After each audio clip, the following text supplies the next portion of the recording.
Catalan leader Carles Puigdemont has been detained in Germany. Puigdemont has fled Finland on Saturday to avoid a European arrest warrant. The fugitive is living in self-imposed exile in Belgium and had been visiting Finland since for talks with lawmakers.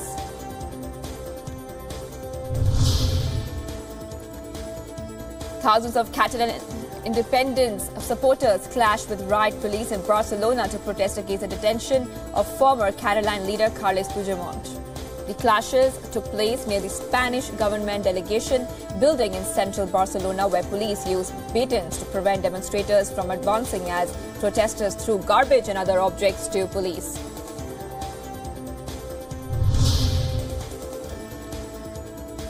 Buses evacuating rebel fighters and their families from eastern Ghouta waited at a crossing point near Jobar on Sunday before being moved to northwest Syria. Syrian rebels began pulling out of several towns in their former enclave of eastern Ghouta, surrendering them to the government and leaving the besieged city of Douma as their last bastion there. Syrian Christians in Damascus celebrated Palm Sunday at the Damascus church near an eastern Ghouta town, where rebels began to leave on Saturday. Men, women and children attended the church in their Sunday clothes, lit candles and took pictures by palm branches.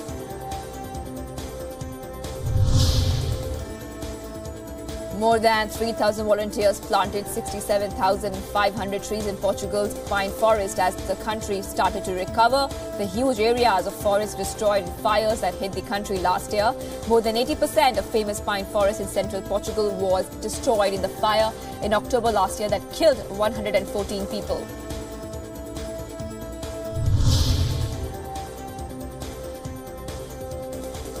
British Defence Secretary Gavin Williamson and his Estonian counterpart Jüri Luik have underlined the importance of military deployment and unity in the wake of the Norwegian attack on former Russian spy in the English city of Salisbury.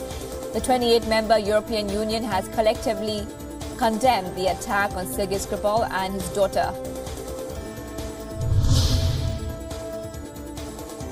The war in Yemen is showing no signs of ending 3 years after a Saudi-led coalition intervened to attempt to reinstate President Abd Rabbu Mansour Hadi's government as in battle against the Iranian-backed Houthis. The conflict has unleashed the world's worst humanitarian crisis as fighting continues between the Saudi-backed forces and the Houthis. A senior United Nations official has said the number of severely malnourished children in Yemen has doubled in 3 years of civil war from 200,000 in 2015. Regional UNICEF Director Gert Capillare also said that an additional 500,000 boys and girls can no longer go to school.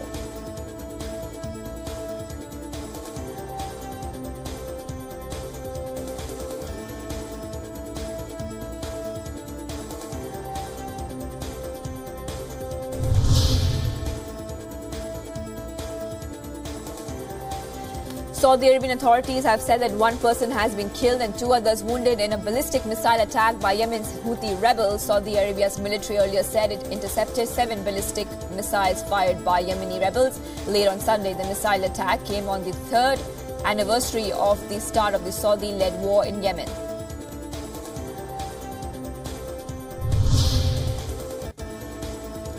At least 37 people died in a fire in a shopping mall in the Siberian city of Kemerovo on Sunday. Reports say more than 100 people had been evacuated from the mall, which contains cinemas, restaurants and shops. There was no immediate indication of the cause of the fire.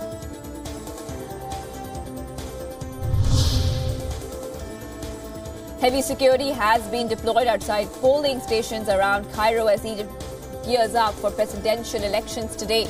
Analysts say the election lacks credible challengers to President Abdel Fattah al-Sisi. Sisi, who led the overthrown Egypt's first freely elected president Mohamed Morsi in 2013, wants a high turnout to affirm his legitimacy after all credible opponents dropped out in January.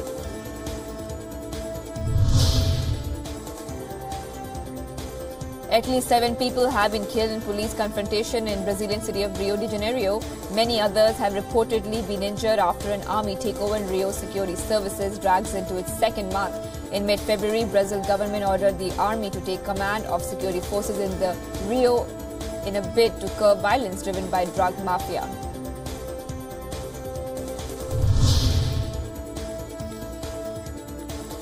Far North Australia has been lashed by a Category 3 tropical cyclone. Strong winds and heavy rains raised fear of potential flooding. Tropical cyclone Nora reached Queensland early Sunday, impacting the northern tip of the country. The National Weather Department has said that cyclone is expected to weaken in the coming days to Category 2.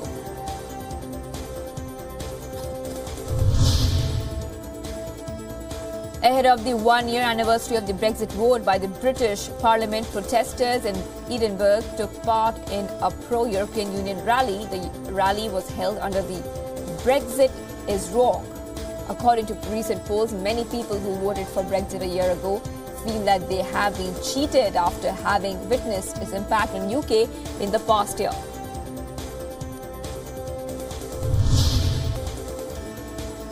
Senator Mark Warner, top Democrat of the Senate Intelligence Committee, has said Facebook had not been fully forthcoming with Congress in relation to the ongoing controversy surrounding Cambridge Analytica, a firm that allegedly harvested personal data from Facebook to target US voters.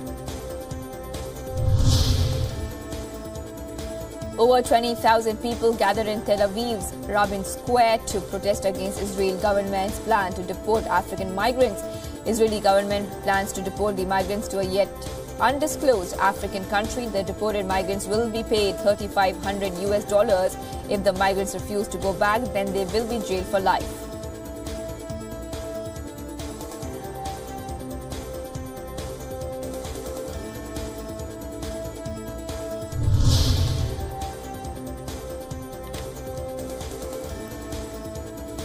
The police and certain politicians were directly involved in the riots which took place in Kandy, Sri Lanka. This is according to a report. Kandy witnessed rioting and arson where scores of mosques, Muslim businesses and houses were targeted and torched by mobs which ran amok for 3 days. Amid brewing prospects for a trade war with the United States, China's Vice Premier Han Zhang has warned that a trade war may lead to bigger conflicts. Han said that carrying out unilateralism and starting a trade war will have negative impacts and harm all sides.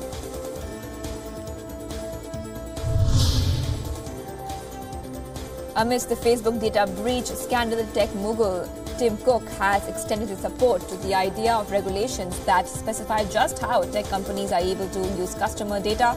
Cook's comments come when top tech companies are withdrawing from Facebook, calling for the social media company to be regulated.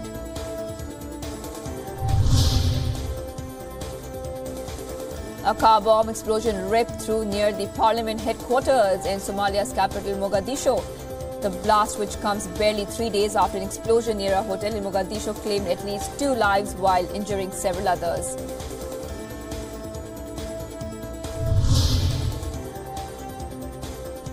Two suicide bombers blew themselves up near a mosque in the western Afghan city of Herat, killing at least 1 person and injuring several others. The Islamic State has claimed responsibility for the attack. The attack follows another blast claimed by the IS in Kabul last week, which killed around 30 people near a Shiite shrine.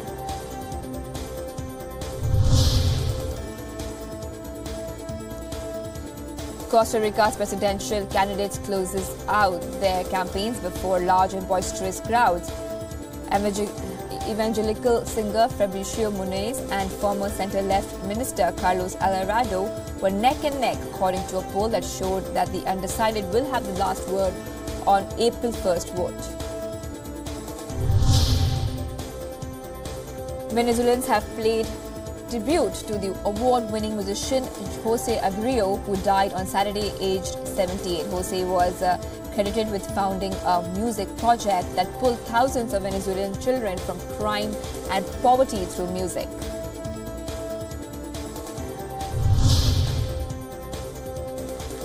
Provisional election results show members of Ivory Coast ruling coalition will dominate the West African country's new Senate, tightening President Alassan's grip on power. Opposition parties boycotted Saturday's polls, claiming the chamber created by a new constitution enacted in 2016 was a blatant push to further entrench Al-Assad control.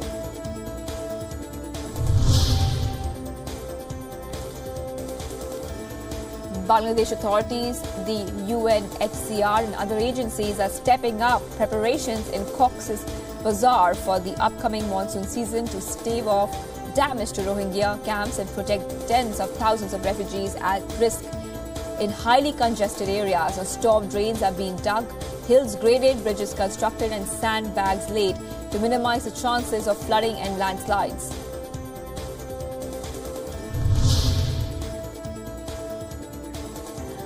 Australia's first direct flight to Britain took off on Sunday from the western city of Perth, cutting flying time roughly by 3 hours by skipping stopovers in Singapore or the Middle East. The 17-hour flight, operated by a Boeing Dreamliner, will cover a distance of more than 9,000 miles.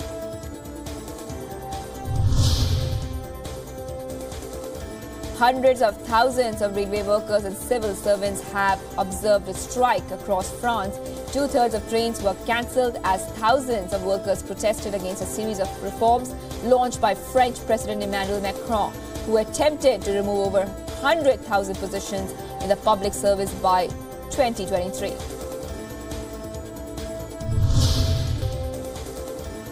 Minsk police has detained dozens of opposition activists as Belarus marked the 100th anniversary of its Day of Freedom.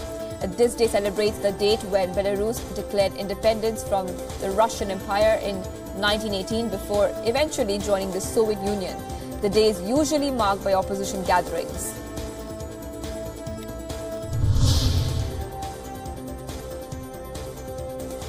The new German Foreign Minister Heiko Maas was visited Israel's Holocaust Memorial in Jerusalem at the start of a 2-day visit to the region, during which he will meet Israeli and Palestinian leadership. Maas toured the museum's Hall of Names and attended a memorial ceremony at the Hall of Remembrance.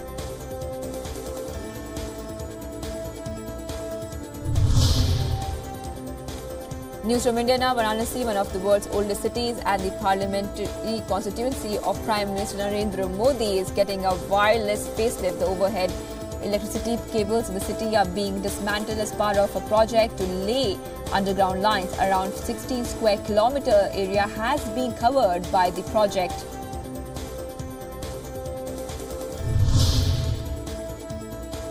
A wanted criminal carrying a reward of Rs 25,000 on his head was killed, while another one was arrested in separate encounters in Saharanpur and Ghaziabad districts of Uttar Pradesh, in which 2 policemen were also injured.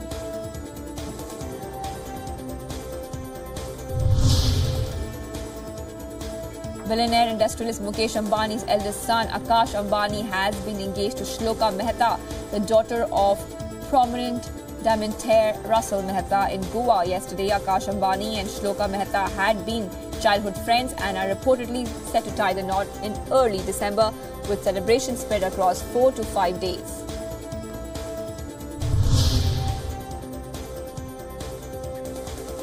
Srinagar's Indira Gandhi Memorial Tulip Garden has been opened for visitors from Sunday. Deemed as Asia's largest tulip garden, it is situated on the foothills of the Zabarwan mountain range by the banks of the Dal Lake. Over 1 million tulip bulbs were sown in the garden this year. 48 varieties of different hues present a mesmerizing spectacle to the visitors.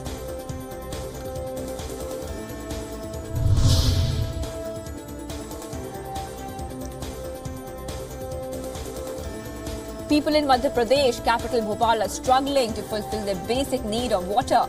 Instead of working or going to schools, people in Durga slum area of Bhopal are forced to queue up for water and spending their day waiting for tankers to arrive. People complain that the tanker has no fixed time of arrival and they are left to their fortune to get water for their families. A colourful and theme-based car rally was organised in Mumbai to promote women empowerment and safety. Around 700 participants participated in the car rally, with their cars decorated with posters and messages. The All Women Parade is a 10-year-old tradition where women Drivers and navigators promote social causes like breast cancer awareness.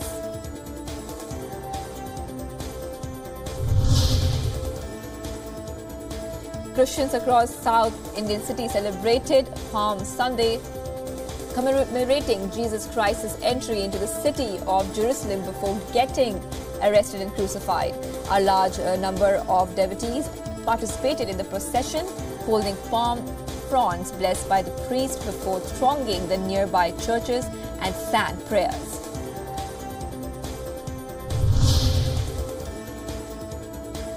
Members of Hindu Yuva Vahini, founded by the Uttar Pradesh Chief Minister Yogi Adityanath, carried out a procession marking the birth anniversary of Lord Rama by brandishing several weapons, including swords in Allahabad city. The Vahani members also raised slogans and pitched for the construction of Rama Temple in Ayodhya.